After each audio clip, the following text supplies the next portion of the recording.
Hello, everybody. Welcome back to the Knicks Nook. It's been a minute, but we have some big news to talk about. I'm here, Nate, as usual, and I'm joined by two very special guests, Omar and Jaycee, over on Knicks Twitter. If you guys are not aware of them, King Baca and JC Perez, two of the icons of Knicks Twitter, if I can. But we have to talk about, the big elephant in the room that's had some little talks here and there over the past few days. But Thibs is gone. The Wicked Witch is dead. First off, I just want to I know Omar, you have been a big anti Thibs guy for a while too. JC, I know you're not the biggest fan of him either. But can I just get your initial reactions to that because I didn't really get to hear those at first? Yeah, man. I mean, I feel like my love-hate relationship for Tibbs goes, far back. I feel like, the winning definitely, blinds me from, my negative outlook. So the past few years I really haven't had much bad to say other than, the little nitpicks, but as you said, like the winning cures all, but man, when that news hit, I'm gonna be honest, I did not expect it. I did not expect it whatsoever. I always thought, you know, if it were to happen, it would have happened years ago. And we're at a point now where expectations are larger than, none. So like it's a big move. It shows you that Leon Rose is fully committed to, this 2 to 4 year window that we're in, and he's not, settling or he's not scared to, you know, go farther than he needs to.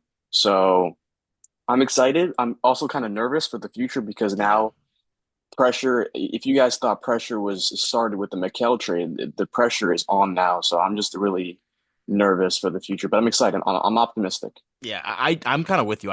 I was very much in the belief that Leon was just gonna, ride with his boy, ride or die. Mhm. But he did it. Credit to him. I think Mhm. that's a big thing is being able to make those, the gambles and taking the big moves. As a team that wants to contend, you can't put relationships ahead of those. Unfortunately, JC, are you kind of in the same boat? Yeah, I think over the course of the season, and then it was really clear in the playoffs that like it was going to come down between Tibbs or Cat. I think Mhm. like that was like the big headline coming out of that Pacers series that they just don't go well. Tibbs doesn't know how to maximize Cat. Cat can't play in the systems of Tibbs. So I knew it was going to be one of those. I ultimately thought after especially Leon Rose and Brunson has said that Tibbs is safe with them and they want them back. I thought it was just going to have to be like a cat trade. I don't know who he was going to be traded for, but I thought it was going to be that. But when the news struck, it's like Omar said, like it let us know that Leon is serious. He's willing to do whatever. So I was kind of shocked it happened because I did not think, I at least thought he was going to get one more season to see if he can like get the best out of these guys. But yeah, I'm glad it happened. I'm glad that Tibbs came along. He showed us winning, but we definitely have higher expectations for sure. Yeah, I'm glad you mentioned too the aspect of it was Tibbs versus Cat. I feel like that was all. It was one side was get trade Cat, Cat for KD, whatever, and then the other half was fire Tibbs, and we see which side won out. I think it's pretty much a foregone conclusion now, right? That Cat's gonna stay on this team for the foreseeable future. Yeah, I think so. It's mainly because of the offense. Like when they got Cat, they envisioned this, top whatever. I don't know exactly what the Knicks finished in offense, Believe but they finished fifth in offensive rating. yeah, I think they definitely had higher aspirations, especially with, the five out. We rarely saw proper spacing on a consistent basis with Cat. And although Cat, I'm pretty sure Cat shot 41% from three on 4.7 attempts, which is good, but ideally you'd want those I'm pretty sure 4.7 3-point attempts is his second lowest since his rookie year. So you have to maximize the spacing. I don't think that was the case at all with Cat this season. Yeah, and to like draw a parallel, you look at Julius Randle, who just left. He shot four point Mhm. six threes a game. So, in no world should Randle and Cat be taking the same amount of threes, per game in the season, whatever. I think who is that guy that you first look at when you're talking about the offensive options, making this an offensive team? Because that's really what the makeup is right now, is you have an offensive identity with some good defenders, OG and McHale, obviously elite. But I feel like who I don't really know who is that number one guy in you guys' eyes who can help make this team a real, offensive powerhouse. I feel like there's like a group of like the older boomers, like the older head coaches that are just so strictly defense. Like you have that group of Malone, Tibbs, like all of those. I think we should shy away from that, especially Mike Malone. I think it'll be a it'll be like the same situation of Yep. Tig, like not maximizing offense, but focusing, can be defensive. He has more offensive um like capabilities than Tibbs, but I think they should focus on more like younger assistant coaches that have seen different situations. I know everybody mentions Johnny Bryant. I actually didn't know much of his coaching abilities until I saw that one video where he was breaking down offense. And it just shows you that he's learned, especially under Atkinson, just like of that mold, the younger assistant coaches. I think age plays a big factor because they're all focusing more on offense. They're more creativity on that end. It doesn't even really have to be Johnny. I just think it can't be that group of old boomers that talk about defense all the time. It has to be people that actually know what they're signing up for on offense. So yeah, somebody of that mold of like Johnny Bryan or an assistant coach that's been in the league for a while. For me, the name that I keep coming back to is Terry Stotts. Terry Stotts is in Golden State. He's a big offensive guy. He was on the Milwaukee staff for a month, then he got fired. And I feel like if the Knicks were to bring in a defensive coach, head coach, you need to surround the offensive staff properly. And I think Terry Stotts fits that. Yeah, I've seen some things about Stotts, and I feel like he has kind of a weird rep with a lot of people because a lot of people don't like him for his time in Portland with Dame and whatnot because they were one of the worst defenses in the league consistently. I think Stotts is an interesting one. What do you guys think of the validity of a Jason Kidd situation where he actually ends up with the Knicks? Because we haven't seen a team trade for a head coach in a very long time. It's a tricky situation. I've never seen a team go after a current head coach. To my knowledge, I don't remember that. So I think it would have to deal more with Kidd himself, except like wanting to get out of his contract. I don't doubt that there's interest. It just seems like a difficult situation all around. Like you'd have to pry Kid away from playing with Cooper Flag, which is a generational product. Like there's a lot of things going in Dallas. I think what people are pointing to is like Nico Harrison doing things behind Jason Kidd's back, but at the end of the day, he is a GM. Like Kidd can't feel that attached. He knows the business of the game. I wouldn't mind Kidd. I feel like, he's proven in the coaching aspect. He's gone far multiple times, but it's a real, I'd have to basically see it to believe it. Like I've never seen a team go full force on a coach that's active. So I don't doubt that there's interest, but I don't see it happening for sure. Not Yeah, I'm gonna. pretty sure the last time like it actually happened was the Doc Rivers Clippers situation when Boston sent out actual like compensation. So I don't see a world where the Knicks are giving up a legitimate piece or like draft picks in order to bring in a coach, no matter how much they want him. Like they don't have the assets to do it right now, regardless. And overall, I don't like Jason Kidd that much. I think he's a good defensive coach. He's a good leader. He'll get his players to play for him. But he did a lot of the same things that Thibs did offensively, where he just let Luka, when Luka was on the team, run free and run ISOs whenever the fuck he felt like it. There wasn't a whole lot of continuity. I think that's just what this team needs is someone who can really organize this offense because there's so much talent. But right now, without someone to kind of guide them in the right direction, I don't see all that talent coming together because they naturally don't fit with some of each other's play styles. So I think with that, a young head coach is a gamble, but it also is something that we've seen, the past few years pay off. Nick Nurse won it as a first time head coach. They fired Dwayne Casey. They got better. Steve Kerr won it in his first year. Like, how realistic is that for you if the Knicks were to hire a new head coach that they can get back to the same spot they were in this past year? It depends. I mean, I feel like, again, the rumors are off the chain. I've seen like at least 10 to 15. I saw Luke Walton Oh my God. as an option. And I don't exactly know how to feel because with the Knicks, you know how rumors go with the Knicks. Like sometimes just stuff from left field happens. So I'm not I'm just expecting the unexpected, I feel like, and I feel like the Jason Kidd stuff, it has some truth to it because, there's the connection with the Knicks and Dallas and whatnot. But I feel like what you said, the compensation, I don't feel like they can afford to do that. Even though I don't think Kid wants to be there anymore. I think he'd honestly rather be in New York if he had the option. But first name head coach, who comes to mind though? That's the question. I don't know. Like, There's like there would be talks. There's talks every year about Chris Quinn or Michael yeah. Nolan, like Yeah. just Sam Cassell. Those coaches that have been around for a while. But I don't think anything has come up about them being in like uh coach searches so far this season. I don't know if they will in the future, but I don't know. It's real tricky. But one thing I do want to say about like as much as I like Tibbs, I think offensively, any coach would be a step up from what he did because he was just very stubborn. And those reports came out saying that the front office actually reached out to him about changing things up and doing things a different way. So it seems like the front office has a plan in how they're going to set up their coach for success offensively, at least. So I think as long as it's a coach that's willing to try things offensively and do different things, that's not as I don't think. I haven't heard of a coach that's on a contender that's as stubborn as Tibbs has been in the last 2 years. So I think anything would be a step up, but it still has to be the right person, of course. I think Celtics fans would definitely give you an argument that Missoula could be in that conversation because there's some times where he is, but overall, I definitely agree with what you're saying, and I think that's I don't think the Knicks need like a great head coach to make it to the finals. This team has enough talent; they just need the right guy. It doesn't have to be the best guy. It just has to be someone that understands what this group is meant to do. And what this group is meant to do, in my opinion, I think most of our eyes is outscore their opponents. This isn't going to be a team that holds their opponents to 110 points every game. They can still be a solid defense, but the offense should be top 2 to 3 in the league without a doubt.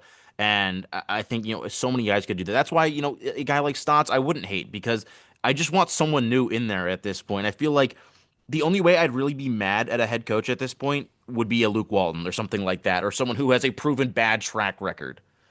Yeah, I think again going back to the assistants I was talking about earlier, I think the most important part is the staff around them. Like if you think about the current Knicks staff, to separate the Tibbs guys and to separate the front office picks, I think Rick Brunson stays. I think Dice stays, but I think Andy Greer is a Tibbs guy. I think he's going to be gone. So you and Mark Bryant, I'm not sure about him. Mo Cheeks just got there, so you got to fill out the staff. Like back in 2021, we had the Avengers on our staff. We had all the coaches, and then they all left. So we got to replicate that. We got to get a diverse staff that can that offense, defense. We have all guys for all departments.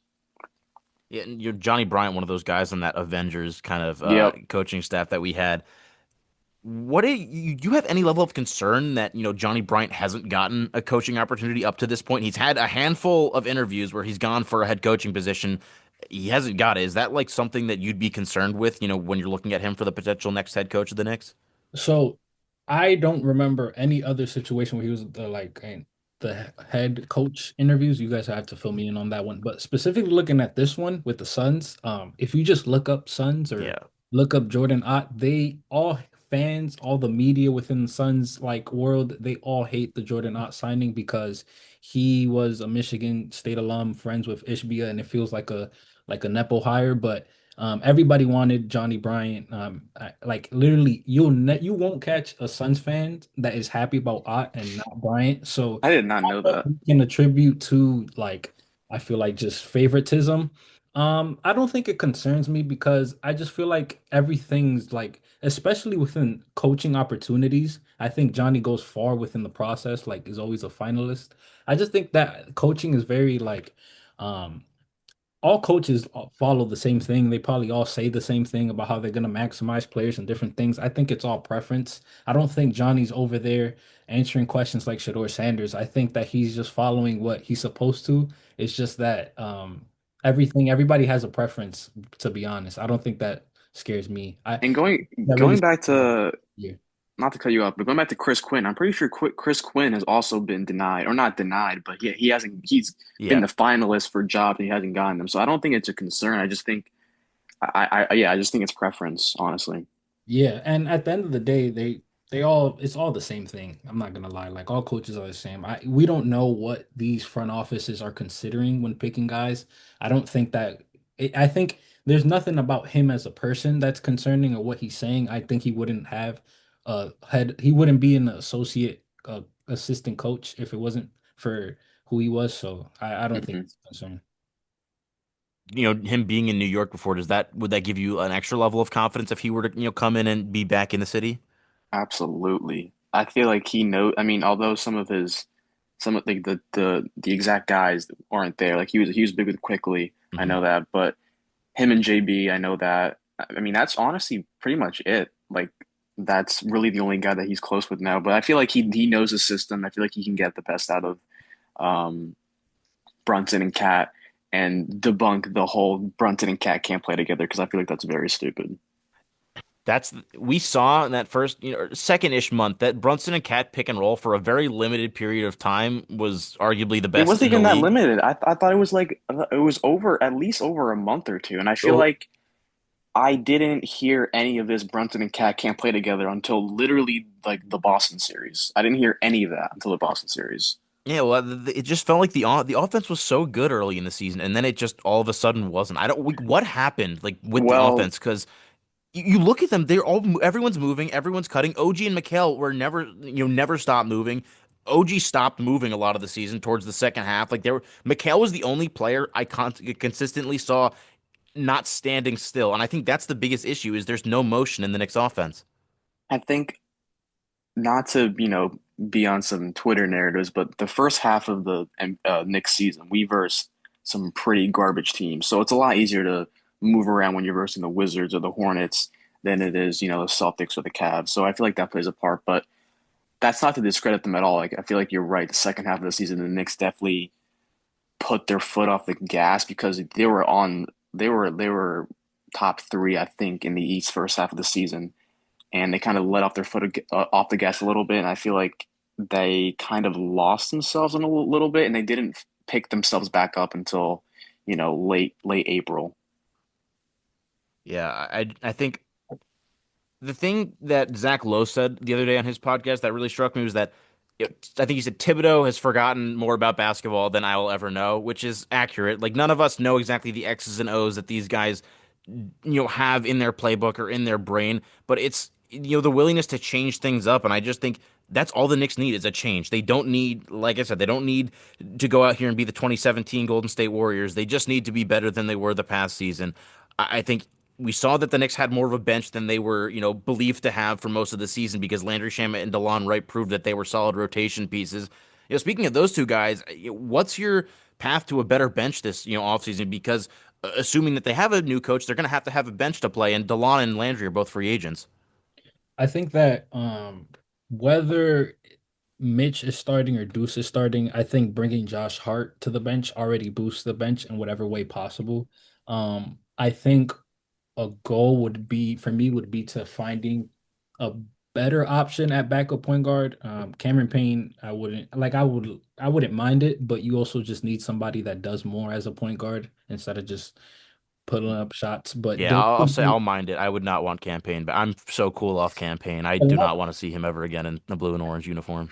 As much as I like DeLon Wright, I think people need to realize he's also about to be 34, and that hasn't slowed him down. But we have to think about an 82 game Damn, he's season. 34? Yeah, he's gonna be 34 by the next season. So like, I don't think he's I don't think he's equipped to be an 82 game player.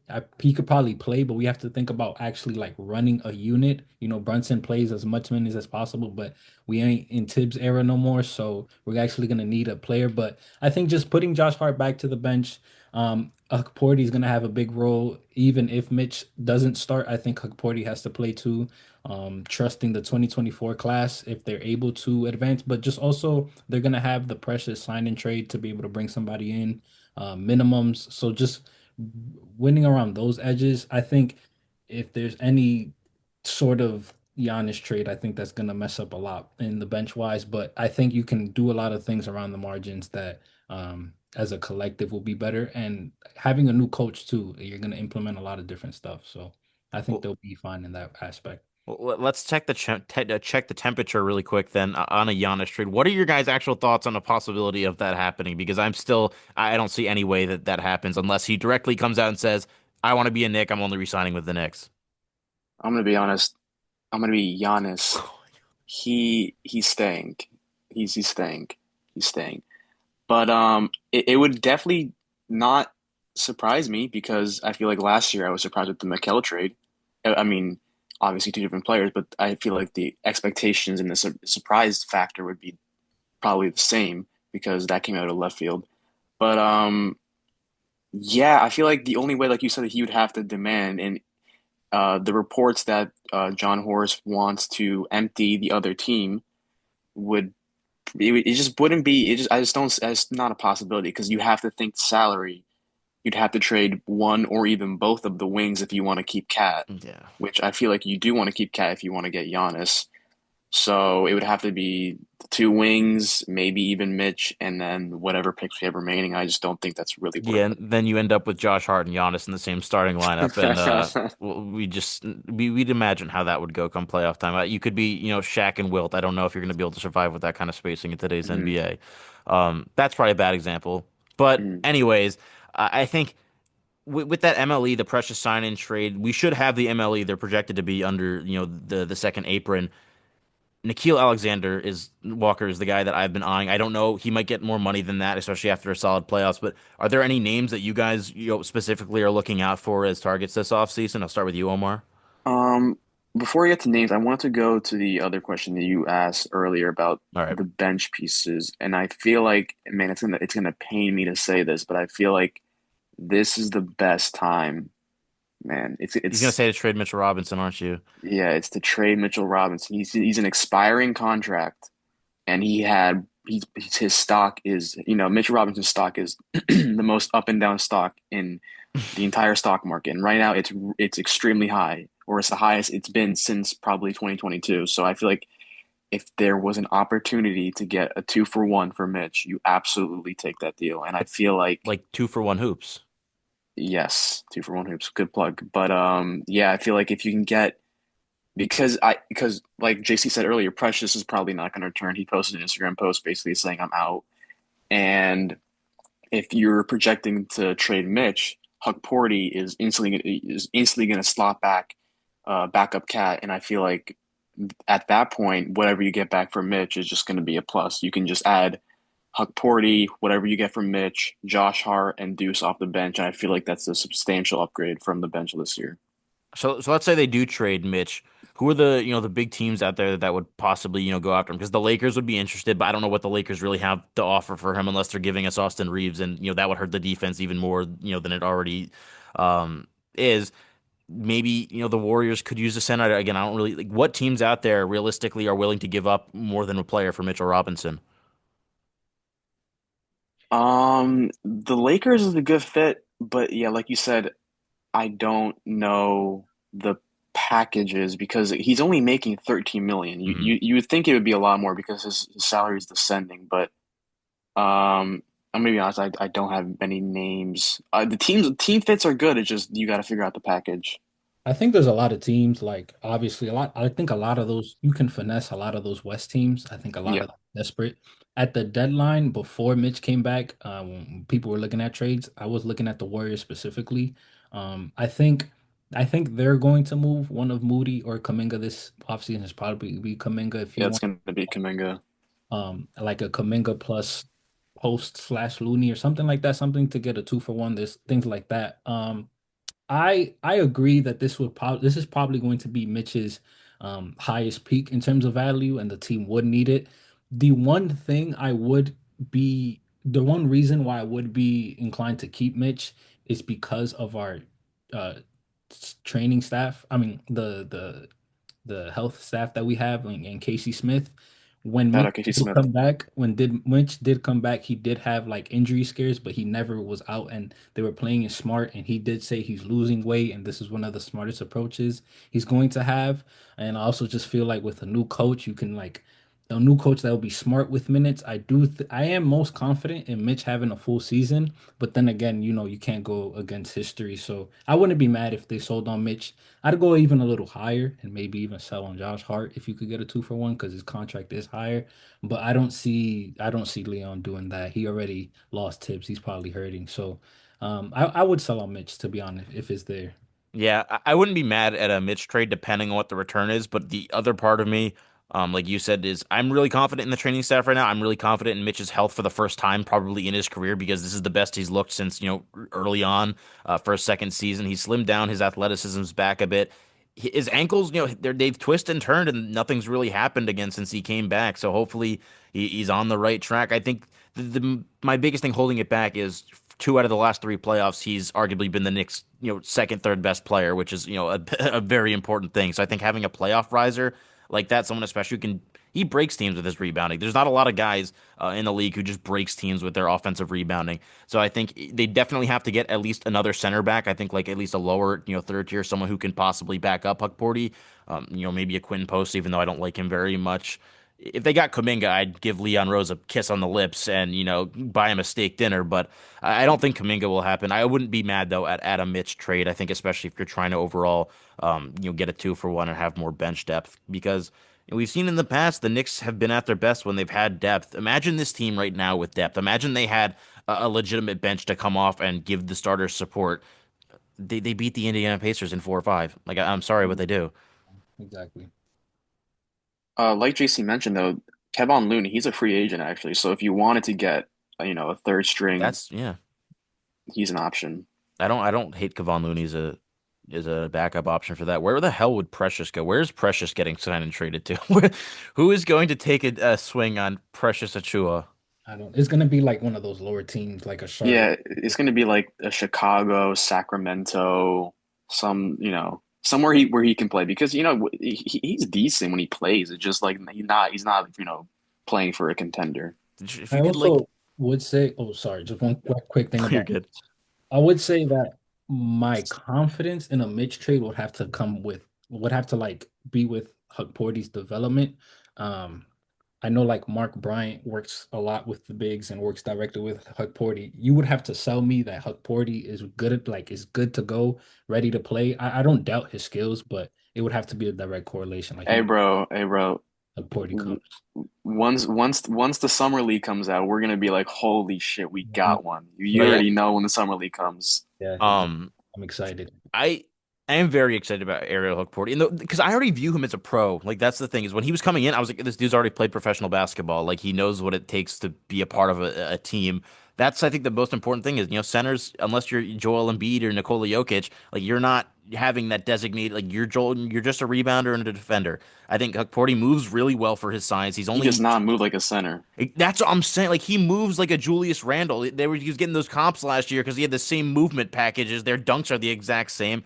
If he actually does take that step forward, I do have no problem with basically having him usurp Mitchell Robinson's minutes, and then you go out and you get another guard or a wing for Mitchell Robinson, and boom, the Knicks are 2026 NBA champs, just like that. We will be there. Oh my God. Going back though, I want to circle back to Tibbs for a bit. Do we think that there's going to be another team who takes a chance on him, or is Tom Thibodeau's coaching career over? I wouldn't root not head coaching. I think his head coaching opportunities are done. I wouldn't be surprised if like a younger team or outside of like the playoffs play in if they took a chance on him as an assistant coach. I feel like if you have him as an assistant, not taking a lot of responsibilities, maybe just focusing on defense, he can definitely be a voice that a younger team would listen to. But as a head coach, I think he's about to be 70. I think is over. TT 67 is about to be TT 68 very, very soon. I think the only team I said maybe was the Hornets because they need a culture builder in the worst way possible, someone with some success in the past. Steve Clifford is not exactly someone who's had a lot of success in his career, and that's been kind of the one experienced guy they brought in.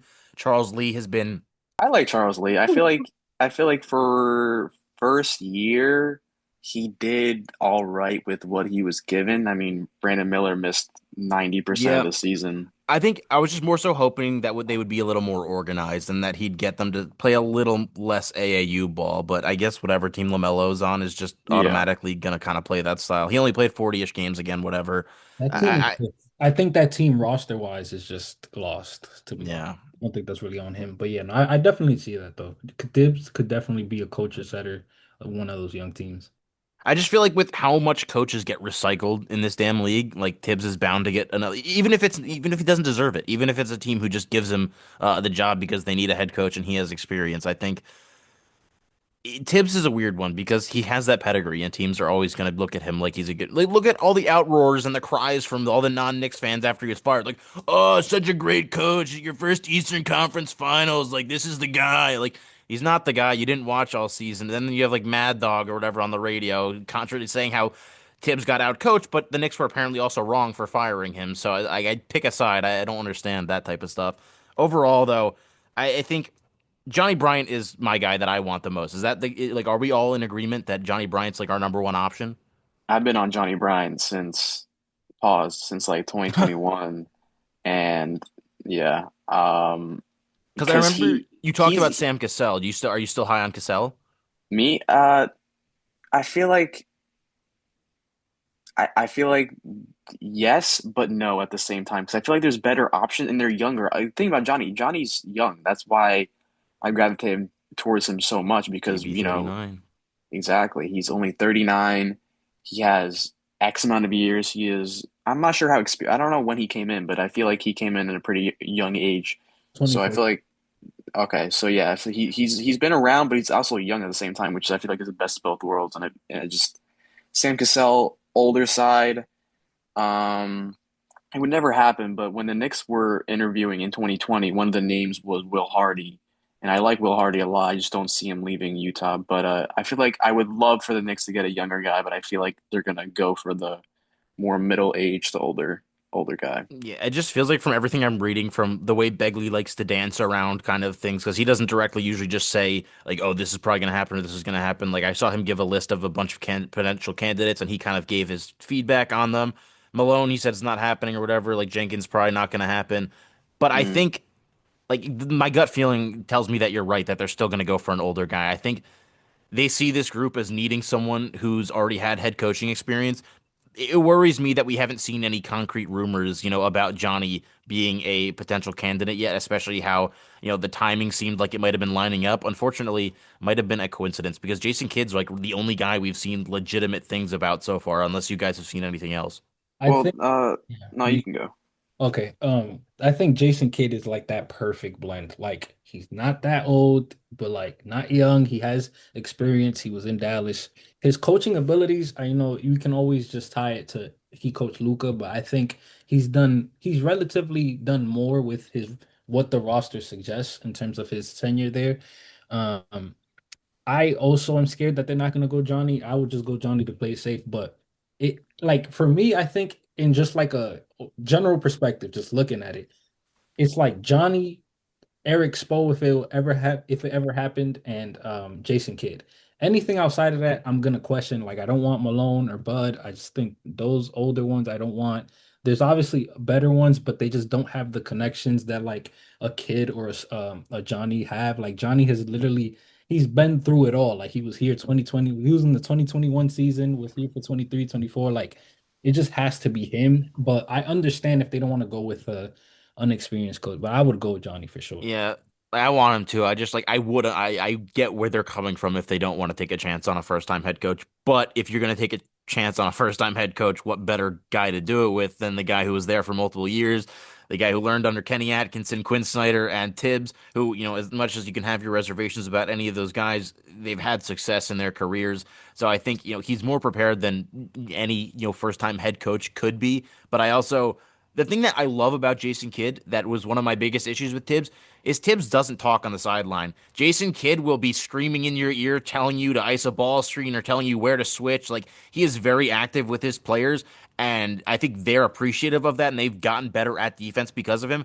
The Mavs have pretty much always been at least a solid defense, and then you saw that playoff run. Obviously, it kind of went to a next level. Jason Kidd is a very good big game defensive coach. Like he is really good at making adjustments defensively and switching things up. Putting Derek Lively in the finals, switching him onto guard sometimes on the perimeter. Like he's ballsy, but he also knows his personnel, and I think that's something that Tibbs very clearly didn't. Jason Kidd knows the players that he has, or when he has his players, he's gonna know what their strengths and weaknesses are, which is something that could be really really good for the Knicks.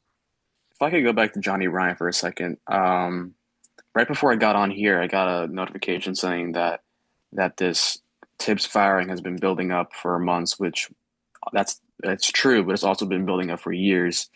And shout out to one of my Nick pages on Instagram, Nick's feed mentioned that if if this was building up, right, and the Leon wanted, or he knew that, Tibbs' time was coming to an end last year, wouldn't he tell Johnny, hey, stay if something happens, you got the job. So that's my only, to play devil's advocate, to be like, maybe it's not going to be Johnny because he would have been here because he maybe knew something was going to happen later down the line. So that's my only pushback on Johnny, that maybe it might not happen.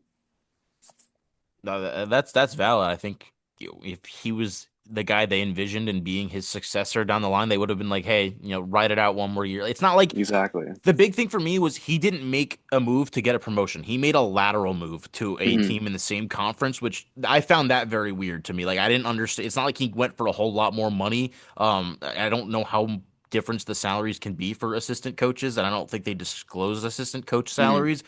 But I can't imagine it was for a ton more money. And him going to a team who's not a rival, but someone that they've had a history with. I did find that a bit odd. I Yeah. think my theory in terms of Johnny and just the whole coaching thing that happened with the Knicks, I think that I think that he was told I think they all sat down after the 2024 playoffs and they said we're giving Tibbs one more year. Or we're gonna like renew him next year, right? And I think he saw the opportunity with the Cavs. I think Kenny Atkinson got the job. Before that, I mean, there's people that knew that Kenny was good, but nobody expected this jump for the Cavs. Nobody expected Kenny to turn into prime Steve Kerr and Eric Spoelstra. So I think Johnny viewed the assistant role in Cleveland as a better opportunity to get a head coaching job if things went left with Kenny. I think even Johnny himself knew that, like, yo, I like Kenny, but there's a chance that, like, after this first year, like, That's things true. go wrong, as opposed to Tibbs, that he knows that that's their boy. He's Leon's boy. So I think it was just a matter of in which situation he could probably get a head coaching job faster. But yeah, I don't think there was much difference between the roles. He just wanted a quicker way to become a head coach. Yeah, that's true. Because if the Cavs did have a bad season, there's a real world where Kenny Atkinson gets fired after one season. So So let's go back to Jason Kidd really quick because this seems to be the guy who has had the most talks early on. JC just made an interesting point off camera while we took a break. Could this be, do you actually think that this is a chance that he's trying to lure Giannis, the Knicks are trying to potentially lure Giannis because of their relationship with Kidd if they were to go that route, or is that just, extra fodder? Omar, you could go since you were talking about it. Well, the thing is, like not to you know, uh, deny anything, but do we even know that, Giannis and Kid had this, strong connection, or are we just like reading Probably this? all speculation, like everyone likes to do all the time, but Exactly. Like, I, they could I hate each mean, other for all we know. I was like 13, whatever, when he got fired from the Bucks. So I don't even know how that even happened. Like, was it like, I feel like it wasn't like this happy, mutual departure. I feel like it was something, something was there. But if there's any truth to that, I mean, I would enjoy it, or I would welcome it. But I feel like, again, a lot of speculations, a lot of rumors, and it's only been like what, 3 days of these rumors. So I feel like it's gonna, and also I feel like with the Knicks being the only open vacancy for head coaching, they're not really in a rush. So I feel like this could potential. I mean, who knows? It could happen tomorrow, but it could extend, into the draft, maybe. I don't think it extends past free agency, obviously, but I feel like this could, be another week and a half, 2 weeks. I think we can go back to before when I think JC, you said that Jason Kidd probably expects, it should be or should expect it to be a level of business and whatnot with the Mavericks. But I also think there's some truth to him probably being pretty upset by having no involvement in making a significant roster change coming off of a finals appearance. Like this guy is coaching for his job. I mean, not like it's really in danger, but he wants to win championships. Like that's why he's a coach in the league. So I wouldn't be surprised if there's, still a level of disdain from Jason Kidd for the Mavericks. And if he wants to get out of there, like that wouldn't surprise me. Yeah, I think the front office is smart. I don't think they would put all their eggs in one basket just for the Jason Kidd Giannis thing. I think it's a mix of both, just like kids, background, just kids, entire, just like we talked about. He's a little bit older, but he has some of that flexibility. He has good connections with Jason Kidd. I mean, with Jalen Brunson and Casey Smith, but also just Giannis. So I think it's a mix of both. There actually is like reports just in general and stories that Giannis and Kid did love each other a lot. And I think he Oh. talked about like saying, I was trying to search it up, but I think Giannis was like he would love to play for Kid again or something like that. They openly like talked about each other. So there's a relationship there. But I definitely think it is to have more experienced coach more than anything. And if the Giannis thing does pop up, then Yeah. I guess they go for it. I feel like it's maybe like an added bonus, but I don't think they're going to consider, hey, we should hire this guy over this guy because he could lure us this player or whatnot. Like if Giannis wants to go to the Knicks, he's going to go to the Knicks, regardless of if they have Jason Kidd or not at this point. And I'm pretty convinced too with you, Omar. I think he's staying. I don't think that Giannis is going to end up going anywhere at this point, especially with how much they're asking and with the teams that would potentially be interested. Most are not willing to gut their roster unless the Nets are really just that actually clinically insane that they are going to go star hunting again and try to pair two guys. I saw some rumor about them trying to get Trey and Giannis, which would objectively be hilarious. I don't know how true that is or not. But I think Jason Kidd's not a like we can't be mad as fans, I think, if Jason Kidd ends up as the Knicks head coach. And also to add on to that, the Mavericks assistant, I don't know if you guys know Sean Sweeney. He Mm. has been a part of um, coaching searches. He was also in the Suns search. He was also in other ones. But I feel like if somehow, some way we get him as well, I feel like that would make up for the concern around Kid because Sweeney was the main guy in developing the Mavericks defense. So I feel like again we need offense. So we need that offensive staff guy. But I feel like if we We get definitely need Kid, defense too, though. So we definitely need defense. So if we somehow, some way finesse Sweeney, I don't know how because he's, getting other jobs. But yeah, I mean, I feel like the more I think about it, the more I'm open to Kid. But like again, like I've mentioned multiple times, you have to nail the staff. You have to nail the staff. yeah, I think he's a guy definitely too. You have to nail the staff because he's not, the greatest X's and O's guy. He's a very good defensive guy. He gets his players to play hard. He has some of the things with Tibbs, except for he's more flexible. I'm Mhm. not a Mavericks fan, so again, like I'm not going to know all the inner workings of Kid. I'll get that experience when he's coaching my team if that happens. But I think the staff is definitely something that's very important. But also on the contrary, could that be a reason why the Mavericks should be maybe more comfortable letting Kid go if they promote Sweeney to their head coach? Yeah, I agree. The whole Mav situation is such a question mark with what they're gonna do and what they're capable of. With Cooper Flag, it's going to be an entire season probably without Kyrie Irving. So it just there's so many question marks that I wouldn't put anything past the Mavericks and obviously Nico Harrison. You just never know what they're going to do. Yeah, looking at Jason Kidd, coaching the Knicks, to just have a general comparison, right? He had hit most of his success with a ball dominant guard and Luca, and two things he mastered a ball dominant. Not that he mastered because they didn't win a ring, but they got far twice.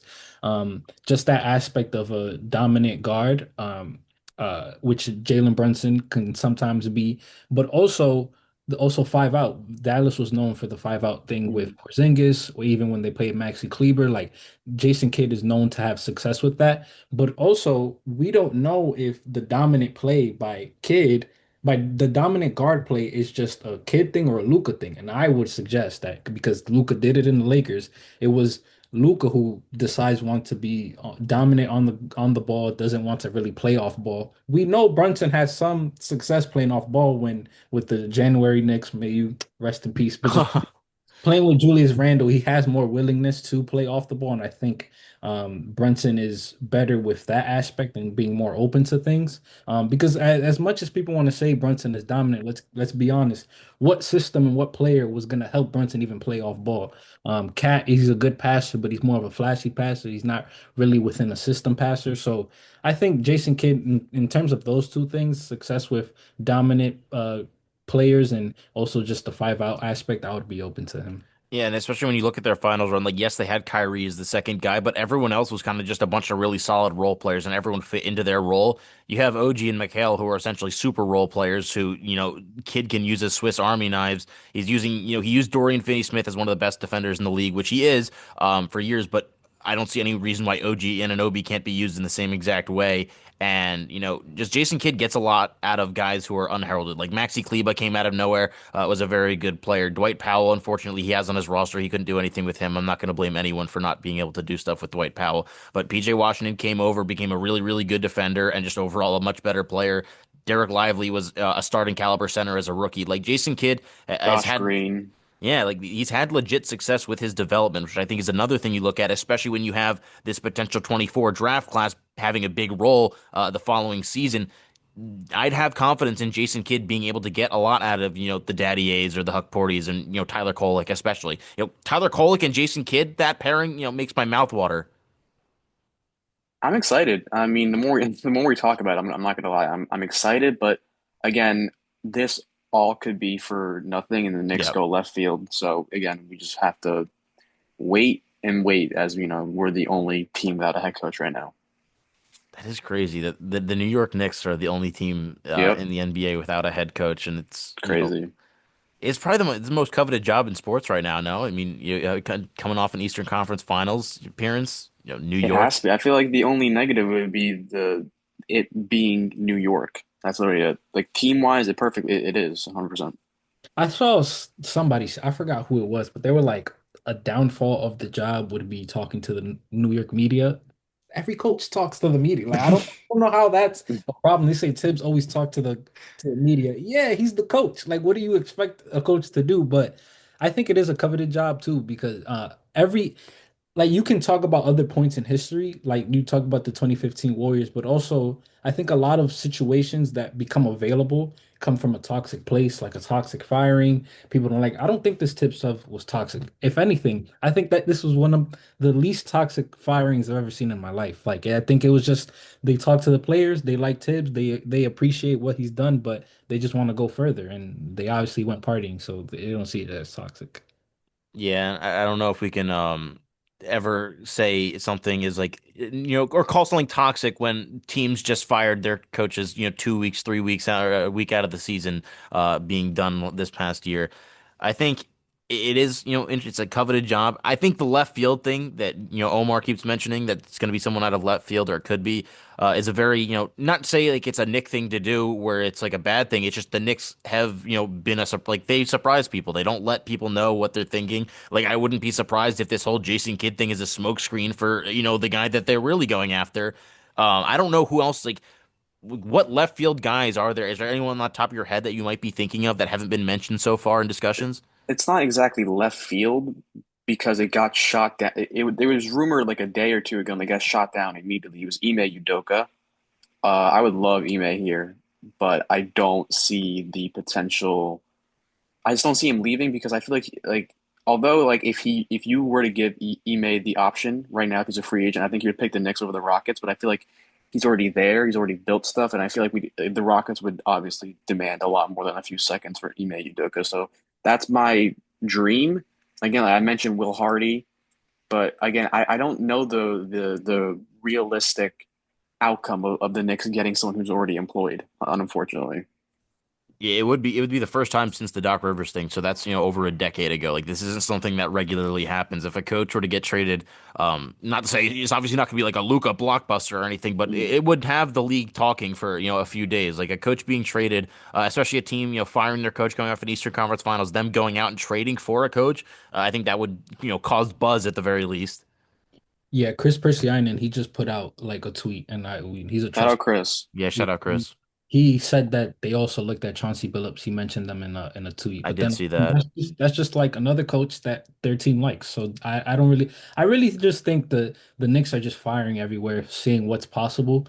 I do th what I am going to appreciate overall, even if it's a coach that I don't want, they definitely coming off that ECF, they're gonna have a higher standard.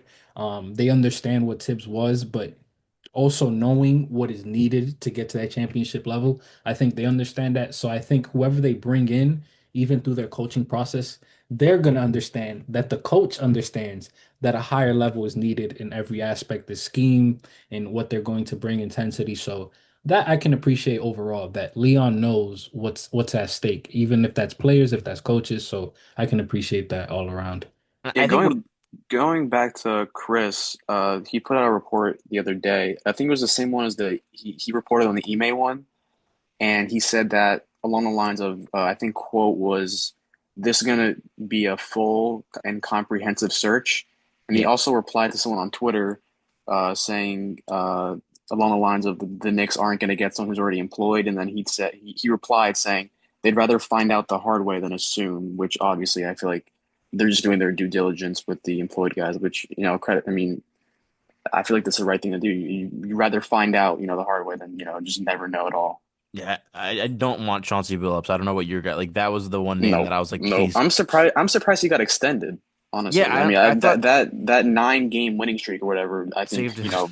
yeah, Yeah, I want Chauncey Billups nowhere near the Knicks team, but mm, I think those are also like I said could be used as smoke screens just to have everyone on their toes, not know what the fuck they're doing. Like you wouldn't expect a team coming off from the Eastern Conference Finals to go to a 2 seed and be like, "Hey, can we have your head coach?" Like they're gonna do whatever the Leon feels is right at this point.